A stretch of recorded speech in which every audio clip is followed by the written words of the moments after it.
log x to the power 4 equal -2 BCS 49তম option A 2 option B -2 option C 1/2 option D -1/2 এই ধরনের অঙ্ক সাধারণত বিসিএস সহ সাধারণত বিভিন্ন চাকুরির পরীক্ষা আসতে পারে। এই ধরনের অঙ্ক কিভাবে খুব দ্রুত সমাধান করা যায় তা আমি আপনাদের এখন দেখিয়ে দেব। এই অঙ্কটি করতে গেলে প্রথমে কি করতে হবে, লগকে সূচকে কনভার্ট করে নিতে হবে, অর্থাৎ লগকে সূচকে কনভার্ট করতে হবে। তাহলে আমরা লগকে সূচকে কনভার্ট করতে গেলে কি করতে হবে আমি আপনাদের দেখিয়ে দিচ্ছি।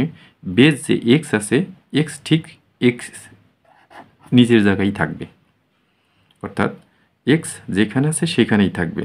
তাহলে ইন্টারচেঞ্জ হবে কোনটা, এই 4 আর এই -2, অর্থাৎ 4 যাবে এখানে আর -2 আসবে 4-এর জায়গায়। তাহলে আমরা 4-এর জায়গায় যদি -2 লিখি তাহলে -2, আর -2-র জায়গায় যদি 4 যায় তাহলে আমরা এখানে কি হতে পারে 4 লিখতে পারি, অর্থাৎ x to the power -2 equal 4, অর্থাৎ লগ সূচকে কনভার্ট হয়ে গেল। এখন তাহলে আমরা দেখি এটা কিভাবে সমাধান করা যায়। তো আমরা লিখলাম 1/x² ইকুয়াল 4। তাহলে আমরা লিখতে পারি 4x² ইকুয়াল 1, x² ইকুয়াল 1/4। তো x ইকুয়াল √1/4 ইকুয়াল 1/2।